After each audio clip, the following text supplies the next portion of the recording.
Telephone की घंटी बजी। मनमोहन पास ही बैठा था। उसने रिसीवर उठाया और कहा, हेलो 44457। दूसरी तरफ से पतली सी निश्वानी आवाज आई, सॉरी रॉन्ग नंबर। मनमोहन ने रिसीवर रख दिया और किताब पढ़ने में मशगूल हो गया। ये किताब वो तकरीबन 20 मरतबा पढ़ चुका था। इसलिए नहीं कि उसमें कोई ख़ास बात थी। दफ्तर में जो वीरान पड़ा था, एक सिर्फ यही किताब थी जिसके आखिरी औराक क्रम खुर्दा थे। एक हफ्ते से दफ्तर मनमोहन की तहवील में था, क्योंकि उसका मालिक, जो कि उसका दोस्त था, कुछ रुपया कर्ज लेने के लिए कहीं बाहर गया हुआ था। मनमोहन के पास चूंकि रहने के लिए कोई जगह नहीं थी, इसलिए फुटपाथ से आरीजी तौर पर वो इस दफ्तर में मुंतकिल हो गया था। और इस एक हफ्ते में वो दफ्तर की इकलौती किताब तकरीबन 20 मरतबा पढ़ चुका था। दफ्तर में वो अकेला पड़ा रहता। नौकरी से उसे सख्त नफरत थी। अगर वो चाहता तो किसी भी फिल्म कंपनी में बतौर फिल्म डायरेक्टर के मुलाजिम हो सकता था, मगर वो गुलामी नहीं चाहता था। निहायत ही बेजर्र और मुखलिस आदमी था। इसलिए दोस्त यार उसके रोज़ाना अखराजात का बंदोबस्त कर देते थे। ये अखराजात बहुत ही कम थे। सुबह को चाय की प्याली और 2 तोश, दोपहर को 2 फुलके और थोड़ा सा सालन, सारे दिन में 1 पैकेट सिगरेट और बस। मनमोहन का कोई अजीज या रिश्तेदार नहीं था। बेहद खामोशी पसंद था, जफाकस था, कई दिन फाके से रह सकता था। उसके मुत्तलिक उसके दोस्त और तो कुछ नहीं, लेकिन इतना जानते थे कि वो बचपन से ही घर छोड़ छाड़ के निकल आया था और एक मुद्दत से बम्बई के फुटपाथों पर आबाद था। जिंदगी में सिर्फ उसको एक चीज़ की हसरत थी, औरत की मोहब्बत की। अगर मुझे किसी औरत की मोहब्बत मिल गई तो मेरी सारी जिंदगी बदल जाएगी। दोस्त उसे कहते, तुम काम फिर भी ना करोगे। मनमोहन आह भरकर जवाब देता, काम? मैं मुजस्सम काम बन जाऊंगा। दोस्त उससे कहते, तो शुरू कर दो किसी से इश्क। मनमोहन जवाब देता, नहीं, मैं ऐसे इश्क का कायल नहीं जो मर्द की तरफ से शुरू हो। दोपहर के खाने का वक्त करीब आ रहा था। मनमोहन के सामने दीवार पर क्लॉक की तरफ देखा। टेलीफोन की घंटी बजना शुरू हुई। उसने रिसीवर उठाया और कहा, हेलो 44457। दूसरी तरफ से पतली सी आवाज आई, 44457। मनमोहन ने जवाब दिया, जी हाँ। निश्वानी आवाज ने पूछा, आप कौन हैं? मनमोहन, फरमाइए। दूसरी तरफ से आवाज आई तो मनमोहन ने कहा, फरमाइए, किससे बात करना चाहती हैं आप? आवाज ने जवाब दिया, आपसे। मनमोहन ने जरा हैरत से पूछा, मुझसे? जी हाँ, आपसे। क्या आपको कोई एतराज है? मनमोहन सटपटा सा गया, जी नहीं। आवाज मुस्कुराई, आपने अपना नाम मदन मोहन बताया था। जी नहीं, मनमोहन। चंद लम्हात खामोशी में गुजर गए तो मनमोहन ने कहा, आप बातें करना चाहती थी मुझसे? आवाज आई, जी हाँ, तो कीजिए। थोड़े वक्फे के बाद आवाज आई, समझ में नहीं आता क्या बात करूं, आप ही शुरू कीजिए ना कोई बात। बहुत बेहतर, ये कहकर मनमोहन ने थोड़ी देर सोचा। नाम अपना बता चुका हूँ। आरिजी तौर पर ठिकाना मेरा ये दफ्तर है। पहले फुटपाथ पर सोता था, अब 1 हफ्ता से इस दफ्तर के बड़े मेज पर सोता हूँ। आवाज मुस्कुराई, फुटपाथ पर आप मसहरी लगा कर सोते थे? मनमोहन हंसा। इससे पहले कि मैं आपसे मजीद गुफ्तगू करूं, मैं ये बात वाज़ेह कर देना चाहता हूं कि मैंने कभी झूठ नहीं बोला। फुटपाथों पर सोते मुझे एक जमाना हो गया है। ये दफ्तर तकरीबन 1 हफ्ते से मेरे कब्जे में है। आजकल ऐश कर रहा हूँ। आवाज़ मुस्कुराई, कैसे ऐश? मनमोहन ने जवाब दिया, एक किताब मिल गई थी यहाँ से। आखिरी औराक गुम है, लेकिन मैं इसे 20 मरतबा पढ़ चुका हूँ। सालीम किताब कभी हाथ लगी तो मालूम होगा हीरो हीरोइन के इश्क का अंजाम क्या हुआ। आवाज हंसी, आप बड़े दिलचस्प आदमी हैं। मनमोहन ने तकल्लुफ से कहा, आपकी ज़रा नवाजी है। आवाज ने थोड़े तवक्कुफ के बाद पूछा, आपका सगल क्या है? सगल? मेरा मतलब है आप करते क्या हैं? क्या करता हूँ? कुछ भी नहीं। एक बेकार इंसान क्या कर सकता है? सारा दिन आवारागर्दी करता हूँ, रात को सो जाता हूँ। आवाज ने पूछा, ये जिंदगी आपको अच्छी लगती है? मनमोहन सोचने लगा। ठहरिए, बात दरअसल ये है कि मैंने इस पर कभी गौर ही नहीं किया। अब आपने पूछा है तो मैं अपने आप से पूछ रहा हूँ कि ये जिंदगी तुम्हें अच्छी लगती है या नहीं। कोई जवाब मिला? थोड़े वक्फे के बाद मनमोहन ने जवाब दिया, जी नहीं, लेकिन मेरा ख्याल है कि ऐसी जिंदगी मुझे अच्छी लगती ही होगी, जबकि एक अरसे से बसर कर रहा हूँ। आवाज हंसी। मनमोहन ने कहा, आपकी हंसी बड़ी मुत्तरीम है। आवाज शर्मा गई, शुक्रिया, और सिलसिलाए गुफ्तगू मुनक्ता कर दिया। मनमोहन थोड़ी देर रिसीवर हाथ में लिए खड़ा रहा, फिर मुस्कुरा कर उसे रख दिया और दफ्तर बंद कर चला गया।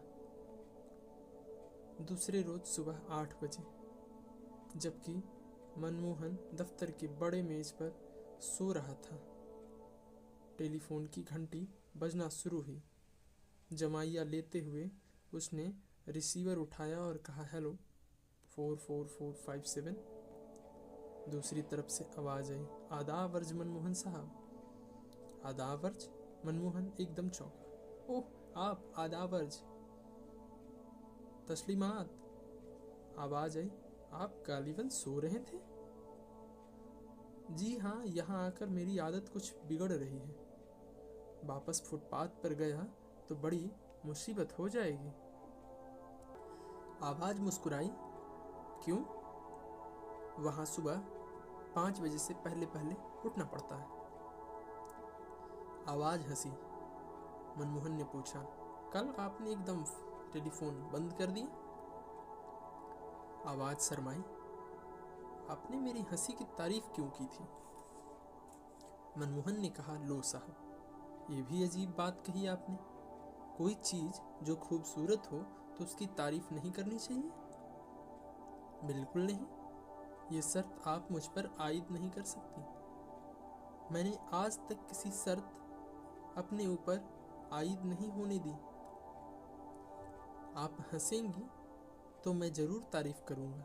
मैं टेलीफोन बंद कर दूंगी बड़े शौक से। आपको मेरी नाराजगी का कोई ख्याल नहीं? मैं सबसे पहले अपने आप को नाराज नहीं करना चाहता।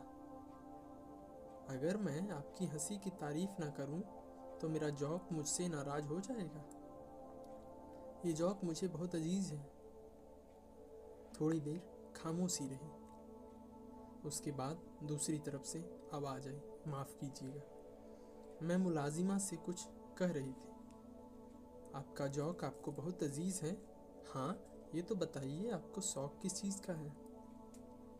क्या मतलब? यानी कोई सगल, कोई काम? मेरा मतलब है आपको आता क्या है? मनमोहन हंसा, कोई काम नहीं आता। फोटोग्राफी का थोड़ा सा शौक है। ये बहुत अच्छा शौक है। इसकी अच्छाई या बुराई का मैंने कभी नहीं सोचा। आवाज ने पूछा, कैमरा तो आपके पास बहुत अच्छा होगा? मनमोहन हंसा। मेरे पास अपना कोई कैमरा नहीं, दोस्त से मांग कर शौक पूरा कर लेता हूँ।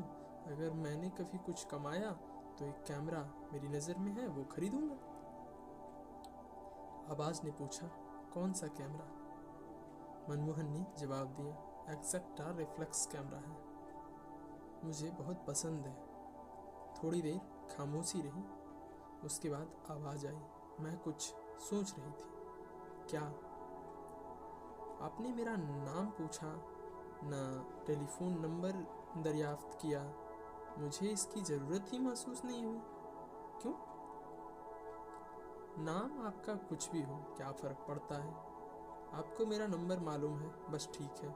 आप अगर चाहेंगी तो मैं आपको टेलीफोन करूं, तो नाम और नंबर बता दीजिएगा। मैं नहीं बताऊंगी। लो साहब, ये भी खूब रहा। मैं जब आपसे पूछूंगा ही नहीं तो बताने न बताने का सवाल ही कहाँ पैदा होता है। आवाज मुस्कुराई, आप अजीबोगरीब आदमी हैं। मनमोहन मुस्कुरा दिया, जी हाँ, कुछ ऐसा ही आदमी हूँ। चंद सेकंड खामोशी रही, आप फिर सोचने लगी। जी हाँ, कोई और बात इस वक्त सूझ नहीं रही थी। तो टेलीफोन बंद कर दीजिए, फिर सही।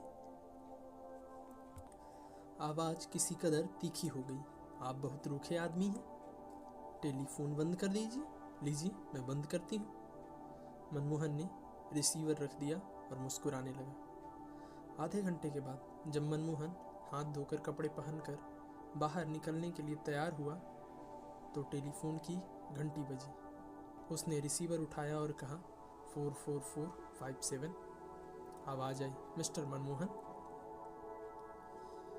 मनमोहन ने जवाब दिया, जी हाँ मनमोहन, इरशाद। आवाज मुस्कुराई, इरशाद ये है कि मेरी नाराज़गी दूर हो गई है। मनमोहन ने बड़ी सगुफ्तगी से कहा, मुझे बड़ी खुशी हुई है। नाश्ता करते हुए मुझे ख्याल आया कि आपके साथ बिगाड़नी नहीं चाहिए। हाँ, आपने नाश्ता कर लिया? जी नहीं, बाहर निकलने ही वाला था कि आपने टेलीफोन किया। ओह, तो आप जाइए। जी नहीं, मुझे कोई जल्दी नहीं। मेरे पास आज पैसे नहीं हैं, इसलिए मेरा ख्याल है कि आज नाश्ता नहीं होगा।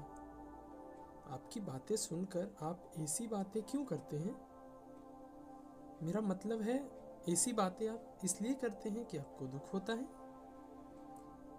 मनमोहन ने एक लम्हा सोचा, जी नहीं, मेरा अगर कोई दुख दर्द है तो मैं उसका आदी हो चुका हूँ। आवाज ने पूछा, मैं कुछ रुपये आपको भेज दूँ? मनमोहन ने जवाब दिया, भेज दीजिए, मेरे फाइनेंसरों में एक आपका भी इजाफा हो जाएगा। नहीं, मैं नहीं भेजूंगी। आपकी मर्जी, मैं टेलीफोन बंद करती हूँ। बेहतर। मनमोहन ने रिसीवर रख दिया और मुस्कुराता हुआ दफ्तर से निकल गया। रात को 10 बजे के करीब वापस आया और कपड़े बदल कर मेज पर लेट कर सोचने लगा कि ये कौन है जो उसे फ़ोन करती है। आवाज़ से सिर्फ इतना पता चलता है कि जवान है। हंसी बहुत ही मुत्तरीम थी। गुफ्तगू से ये जाहिर है कि तालीम याफ्ता और मुहज्जब है।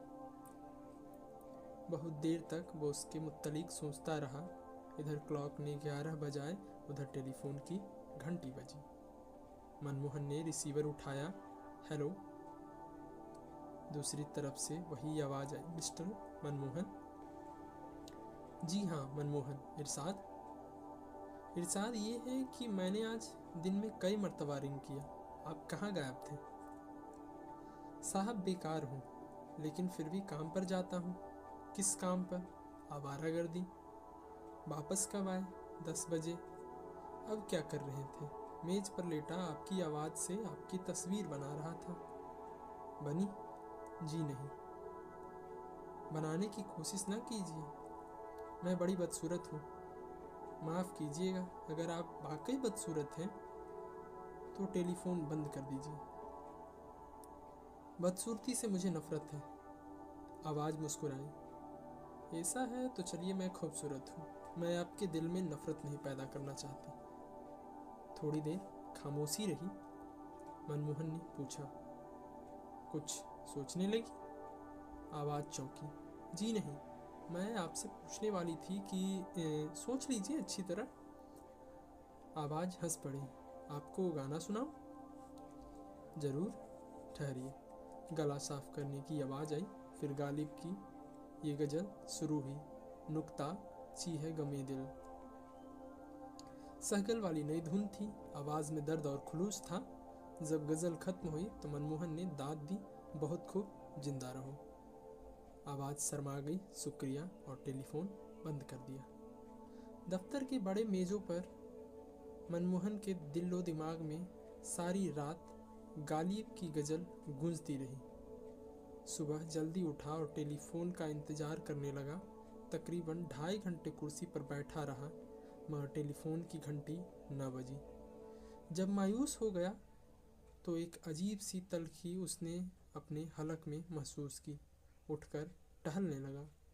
उसके बाद मेज पर लेट गया और कुटने लगा। वही किताब जिसको वो मुतअद्दिद मर्तबा पढ़ चुका था उठाई और बर्क गर्दानी शुरू कर दी। यूं ही लेटे लेटे शाम हो गई। तकरीबन 7 बजे टेलीफोन की घंटी बजी। मनमोहन ने रिसीवर उठाया और तेजी से पूछा, कौन है? वही आवाज़ आई, मैं। मनमोहन का लहजा तेज रहा। इतनी देर तुम कहाँ थी? आवाज़ लर्जी। क्यों?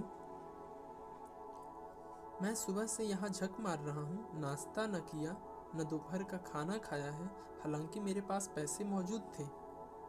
आवाज़ आई, मेरी जब मर्जी होगी टेलीफोन करूँगी। आप? मनमोहन ने बात काट कर कहा, देखो जी, ये सिलसिला बंद करो। टेलीफोन करना है तो एक वक्त मुकर्रर करो। मुझसे इंतज़ार बर्दाश्त नहीं होता। आवाज़ मुस्कुराई। आज की माफ़ी चाहती हूँ। कल से बाकायदा सुबह और शाम फ़ोन आया करेगा आपको। ये ठीक है। आवाज़ हंसी। मुझे मालूम नहीं था आप इस कदर बिगड़े दिल हैं। मनमोहन मुस्कुराया। माफ़ करना, इंतज़ार से मुझे बहुत कोफत होती है, और जब मुझे किसी बात से कोफत होती है तो अपने आप को सज़ा देना शुरू कर देता हूँ। वो कैसे? सुबह तुम्हारा टेलीफोन ना आया, चाहिए तो ये था कि मैं चला जाता, लेकिन बैठा दिन भर अंदर ही अंदर कुटता रहा। बचपना है साफ। आवाज़ हमदर्दी में डूब गई। काश मुझसे ये गलती ना होती। मैंने कस्तन सुबह टेलीफोन न किया। क्यों? ये मालूम करने के लिए आप इंतज़ार करेंगे या नहीं। मनमोहन हंसा। बहुत शरीर हो तुम। अच्छा, अब टेलीफोन बंद करो, मैं खाना खाने जा रहा हूँ। बेहतर। कब तक लौटिएगा? आधे घंटे तक। मनमोहन आधे घंटे के बाद खाना खाकर लौटा तो उसने फ़ोन किया। देर तक दोनों बातें करते रहे। उसके बाद उसने गालिब की एक गज़ल सुनाई। मनमोहन ने दिल से दाद दी। फिर टेलीफोन का सिलसिला मुनक्ता हो गया। अब हर रोज़ सुबह और शाम मनमोहन को उसकी टेलीफोन आता। घंटी की आवाज़ सुनते ही वो टेलीफोन की तरफ लपकता। बाज़ औक़ात घंटों बातें जारी रहती। इस दौरान में मनमोहन ने उससे टेलीफोन का नंबर पूछा, न उसका नाम। शुरू में उसने उसकी आवाज़ की मदद से तख़य्युल के पर्दे पर उसकी तस्वीर खींचने की कोशिश की थी, मगर अब वो जैसे आवाज़ ही से मुत्तमईन हो गया था। आवाज़ ही शक्ल थी, आवाज़ ही सूरत थी, आवाज़ ही जिस्म था, आवाज़ ही रूह थी। एक दिन उसने पूछा, मोहन, तुम मेरा नाम क्यों नहीं पूछते? मनमोहन ने मुस्कुरा कर कहा, तुम्हारा नाम तुम्हारी आवाज़ है, जो कि बहुत मुत्तरीम है। इसमें क्या शक है? एक दिन वो बड़ा टेढ़ा सवाल कर बैठे। मोहन, तुमने कभी किसी लड़की से मोहब्बत की है? मनमोहन ने जवाब दिया, नहीं। क्यों? मनमोहन एकदम उदास हो गया। इस क्यों का जवाब चंद लफ्ज़ों में नहीं दे सकता। मुझे अपना जिंदगी का सारा मलबा उठाना पड़ेगा। अगर कोई जवाब ना मिले तो बड़ी कोफत होगी। जाने दीजिए। टेलीफोन का रिश्ता कायम हुए तकरीबन 1 महीना हो गया। बिना नागा दिन में 2 मरतबा उसका फ़ोन आता। मनमोहन को अपने दोस्त का खत आया कि कर्जे का बंदोबस्त हो गया है, 7-8 रोज में वो बम्बई पहुंचने वाला है। मनमोहन ये खत पढ़कर अफसुर्दा हो गया। उसका टेलीफोन आया तो मनमोहन ने उससे कहा, मेरी दफ्तर की बादशाही अब चंद दिनों की मेहमान है। उसने पूछा, क्यों? मनमोहन ने जवाब दिया, कर्जे का बंदोबस्त हो गया है, दफ्तर आबाद होने वाला है, तुम्हारे किसी और दोस्त के घर में टेलीफोन नहीं? कई दोस्त हैं जिनके टेलीफोन हैं, मगर मैं तुम्हें उसका नंबर नहीं दे सकता। क्यों? मैं नहीं चाहता तुम्हारी आवाज़ कोई और सुने। वजह? मैं बहुत हासिद हूँ। वो मुस्कुराई। ये तो बड़ी मुसीबत हुई। क्या किया जाए? आखिरी दिन जब तुम्हारी बादशाहत खत्म होने वाली होगी तो मैं तुम्हें अपना नंबर दूंगी। ये ठीक है। मनमोहन की सारी अफसुर्दगी दूर हो गई। वो उस दिन का इंतजार करने लगा कि दफ्तर में उसकी बादशाहत खत्म हो। अब फिर उसने उसकी आवाज़ की मदद से अपनी तख़य्युल के पर्दे पर उसकी तस्वीर खींचने की कोशिश शुरू की। कई तस्वीरें बनी मगर वो मुतमईन न हुआ। उसने सोचा चंद दिनों की बात है। उसने टेलीफोन नंबर बता दिया तो वो उसे सोचा चंद दिनों की बात है।